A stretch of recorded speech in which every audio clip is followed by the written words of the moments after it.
ရေပိုက်ကောင်းကိုဖွင့်လိုက်တာနဲ့ရေကြီးရေသန့်တွေရရှိခြင်းဟာကျွန်တော်တို့အတွက်အမတန်မှရိုးရှင်းတဲ့ကိစ္စလေးဖြစ်ကောင်းဖြစ်နိုင်ပါတယ်။ဒါပေမဲ့ယူဂန်ဒါနိုင်ငံကလူပေါင်း18.5 သန်းကျော်အတွက်ကတော့ရေရရှိဖို့ဆိုတာနေ့စဉ်အသက်ဆုံးရမှုရုန်းကန်တဲ့စိန်ခေါ်မှုကြီးတစ်ခုပါပဲ။မင်္ဂလာပါ။ဒီနေ့တော့အာဖရိကရဲ့ဗလဲလို့ခေါ်တဲ့ယူဂန်ဒါနိုင်ငံကလူတွေနေ့စဉ်ရေတစ်ပေါက်အတွက်ဘလို့စူးစမ်းရုန်းကန်နေရတယ်လဲဆိုတဲ့အမှန်တရားကိုကျွန်တော်တို့ကြည့်ကြအောင်။ယူဂန်ဒါလူကြီး48သန်းနဲ့က81ရာနှုန်းလူ38သန်းခန့်တန်ရှင်းတဲ့ရေရရှိဖို့အခက်အခဲတွေရှိနေကြပါတယ်။ချင်းလက်ဒေသတွေမှာရေခက်ရတဲ့ဝန်တော့ဝန်ဘိုးဟာအမျိုးသမီးတွေနဲ့မိန်းကလေးတွေပုံမှာအဓိကကြားရောက်နေတယ်။သူတို့ကတနေ့ကိုတနာရီဒါမှမဟုတ်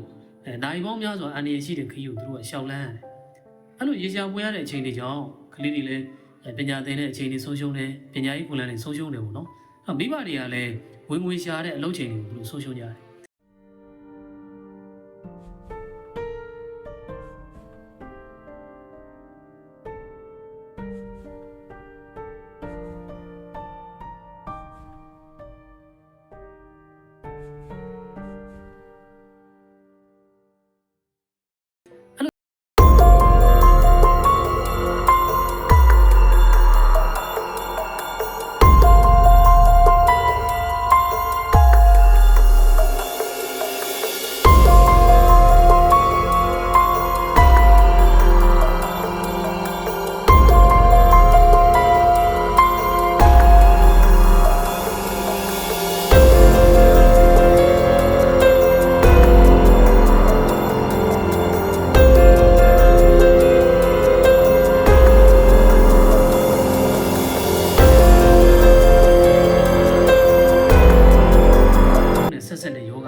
ဝိုင်းရှုပ်ယောဂါတွေ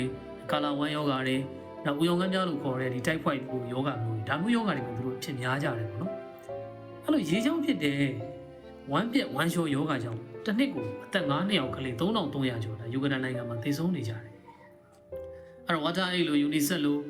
Water ORG စတဲ့နိုင်ငံတကာအဖွဲ့အစည်းတွေနဲ့ဒေသခံအစိုးရတွေကလည်းဒီပြဿနာကိုသူတို့ဘယ်လိုဖြေရှင်းရမလဲဆိုတော့စူးစမ်းနေကြတယ်ပေါ့နော်အဲ့တော့နေအောင်ကြီးစွမ်းရင်သုံးရေစုပ်ဆက်တွေနောက်ဘေးကင်းတဲ့လက်စည်းကန်တဲ့အိမ်သားတွေဆောက်လုပ်ခြင်းဟာဒါသူတို့အစိုးရရဲ့အဓိကဖြစ်ရှင်းချက်ဖြစ်နေတယ်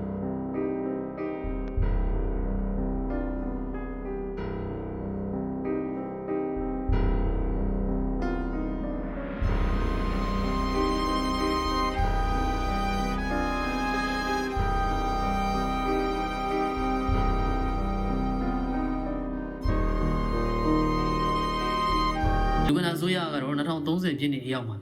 သူတို့နိုင်ငံသားတိုင်းရေတပ်ရရှိရေးဆိုတဲ့ဘန်းနိုင်ကိုသူတို့ကချမှတ်ထားပါတယ်။ကလေးတွေတန်ရှင်းတဲ့ရေကိုတောက်တုံးနေခြင်းအဖြစ်အကြောင်းတွေလည်းပုံမှန်တက်နိုင်မယ်။ရေရှားတဲ့ဒုက္ခတွေလည်းကင်းဝေးသွားမယ်။ကျန်းမာရေးတွေလည်းဒီတက်ပို့ပြီးတော့မဆိုးရတော့ဘူးနော်။အဲ့တော့ယူဂန်ဒါမှာရေတဘုံရဖို့လှုပ်ရှားတဲ့ဒီလိုနေ့စဉ်ဘဝရုန်းကန်မှုတွေကကျွန်တော်တို့တွေရေကိုဘယ်လောက်တမိုးထားတင်တယ်လဲဆိုတော့ပြန်ပြီးတော့ကျွန်တော်တို့စဉ်းစားစေပါတယ်။အဲ့တော့ဒီဗီဒီယိုလေးတွေကနေပြီးတော့ရေရဲ့အတန်ဖိုးကိုနားလည်သွားတယ်ဆိုရင်ကျွန်တော်ဗီဒီယိုလေးကို like and share လုပ်ပြီးဖို့ subscribe လုပ်ပြီးဖို့လည်းတောင်းဆိုပါတယ်ခင်ဗျာဟုတ်ကျေးဇူးတင်ပါတယ်ကျွန်တော်ဆရာသိမ်းပါခင်ဗျာ